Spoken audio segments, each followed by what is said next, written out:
Y'all, Wizard101 just put out a massive patch today. There are tons of things to talk about. So today's update, not only does it completely change how certain spells work, it also changes the spellment system. This is absolutely way too lit not to put right at the beginning of the video, but this is probably a feature that most people have asked for since the beginning of spellements. Basically, right before, let's say that right now, for PvP, I have my vampire spellments all put into the bottom path, which turns weaknesses into 60 weakness. But let's say that right after I run into the arena, I want a quest, and in order to quest, I want my 360 drain vampire because it's better. Before, when I clicked on this reset button, it would make me have to pay crowns to do it, which made it really hard to go from one side activity to another, especially if you wanted different spellments for those. But now, finally, it's basically free. You can pay gold for the Spellement Reset, one of the best quality of life changes we have ever seen. Maybe I'm overstating this, but I think this was a gigantic barrier of entry for a lot of people, right? A lot of people,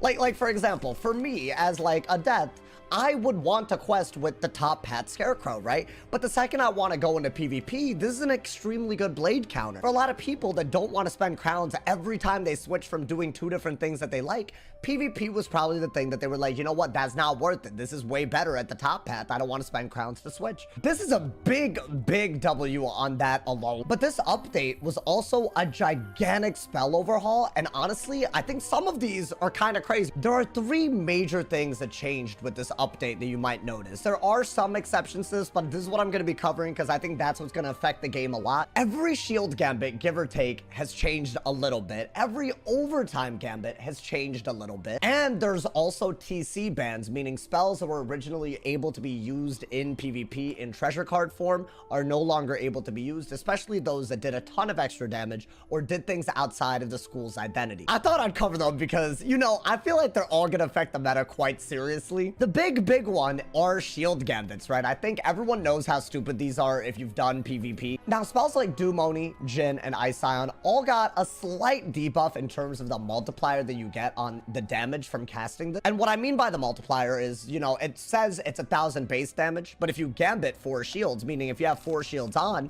you can basically make it do more damage. That multiplier for having those shields on, it looks like it's 60% instead of what I believe would have been like 75% or something. That's a very big deal because for a lot of schools, it's simply just shield and just use this and you're good to go. Now, if this was all that they did, I wouldn't even call this like a crazy change. I still think shield gambits are extremely easy to set up, right? All you have to do is cast a couple of 0-pip shields, you're good to go. You're set up and defended. But what's nice is that it looks like they've also changed how shield counters work. Now, they already kind of did this in the previous update with Elephant. It clears 5 shields. I've used Elephant on schools that can actually use the damage overtimes that this spell creates, and it is a very good shield counter on those schools. I think the big ones that come to mind are Fire and Life. You could do this on a Myth, but Glimpse is just a better version of this for Myth. But for every other school that wasn't able to use the overtimes that the spells created for value or any sort of offense, for those schools, Minnow was the best one. And Minnow only cleared 3 shields, meaning the second someone did a Minnow on you, you could just do 1 shield and you basically outvalued the Minnow immediately. What's gonna happen now is this clears every Myth shield, and it also clears up to 4 shields after that, and the traps that it creates are way better. 40% traps that are based on the school of the caster. As if that wasn't enough, Fire Elf also clears 2 shields for a simple 2 pips now. And I think if you clear 1 shield, you make what looks like a 90 overtime. And if you clear 2 shields, I assume it's a 180 overtime. Something along those lines. So basically, the more shields you counter, the better the actual spell becomes. But it's also a double overtime for 2 pips while clearing 2 shields. What's really cool about Fire Elf is that if you use it against Elemental Shield, it's actually getting rid of the full shield for 2 pips. This is the first time we've ever seen such a good shield counter against Elemental Shield, which is straight up spammed in some matchups. Now, there is a shield gambit on the deck that did get fully changed in a way that I don't even know how I feel about this. That is right, we're talking about Ghoul. This spell used to drain for a little bit, gambit a shield, and give you 230 blade. But now you get 1 plus 55 blade. Now, here's the thing. There are some matchups where this is actually way worse, right?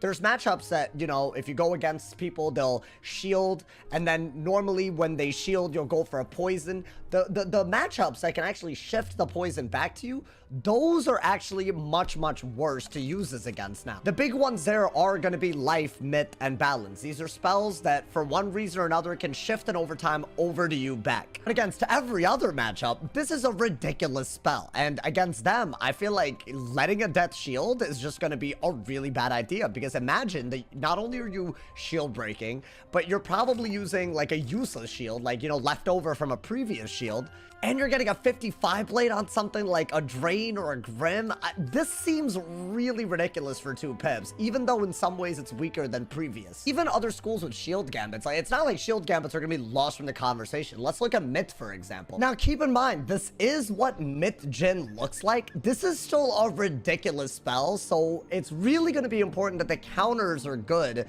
for spells like this to be balanced. I still think 1700 and 1100 base, still a ridiculous thing. Now, you might have remembered, I didn't just say shield gambits, I also said OT gambits, and actually even weakness gambits. They all got either harder to set up, their counters got better, or the multiplier lowered a little. Now, while it looks like shield and weakness gambits, their multipliers got lowered and the counters seem to be just a little bit better, like for example, Stone Colossus. This used to be a triple weakness clear, now it's a quadruple weakness clear. I think the big nerf were actually, for some reason, the damage over time gambits and the heal over time gambits. Now, I'm gonna keep it a buck. I think for Myth, very specifically, Glimpse into the Oni was ridiculously busted, because this is automatically a double overtime. It clears shields, adds 45 traps, and this used to do extra damage for just having 2 overtimes on. So you would automatically set up an Oni with the Glimpse. Kind of ridiculous. So for Myth, I kind of see how it makes sense. It's just kind of hard to put 3 overtimes on your opponent. Like, you would have to, like, maybe glimpse into a Stone Colossus or something, and then you might start getting there. You might, I don't know, think about an Orthrus setup, which gives you basically dots on your opponent for shields. Am I saying this is not viable? No, I just think it's much harder to set up. Other schools with dot gambits like Fire, they won't get affected because Fire has a free. It actually gives you value for 1 dot, 2 dots, or 3 dots, but Life might get affected pretty hard because the Burr or Bane into the Life Chin combo, just like the Glimpse into the Oni combo, it isn't like an automatic damage setup anymore. What's kind of weird is that spells that, like, you know, reward healing also seem to have gotten, like, somewhat nerfed. Now, here's the thing. It's not technically a nerf, because Jin, it used to be like a ×2 multiplier for having 2 heals on yourself.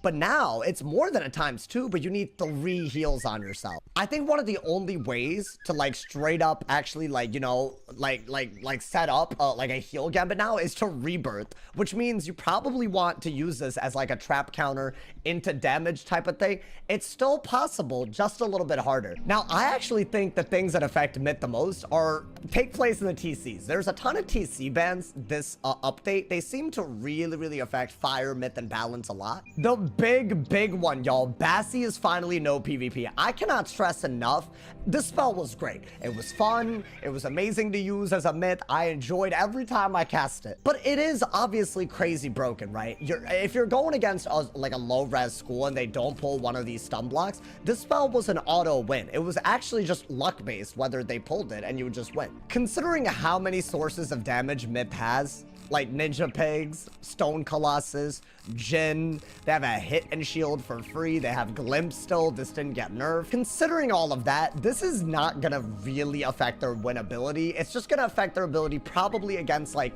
maybe Fire. I think Fire's like a big one. It's a low-res school that has good tools against Myth that would have just gotten folded by this if they didn't pull a stun block. But the other TC ban is actually kind of insane. It is Earthquake. Now that shield counters are better, I don't think you need Earthquake as a shield counter. I'ma just say that. But this was also something that infinitely removed blades. I think people are gonna have to pack more blade counters. I think Enfeeble is gonna be a part of the combo.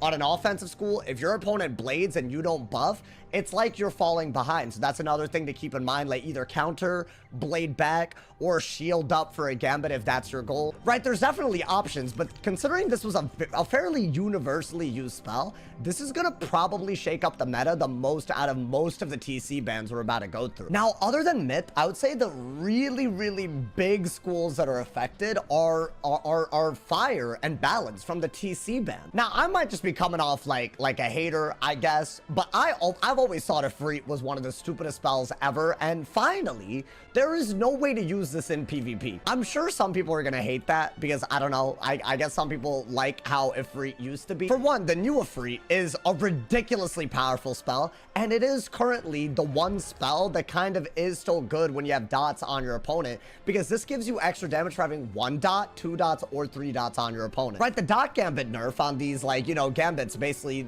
making you have to have 3 dots to do extra damage, basically doesn't affect fire as long as you get this Ifrit out early enough to get those 6-round overtimes to do the damage you need. So yeah, it's a little techie, but I'm really happy that the dot gambit doesn't affect fire as much because it has other spells that use dots well. Last season, my ass got to Marshall without even packing Ifrit, so I don't really think it's needed if you're staying on top of the tempo. The big one, in my opinion, that actually affects, like, you know, maybe the win rate of fire is Sun Serpent Treasure card. What is worth noting is that top patch Sun Serpent is still available to be used in PvP.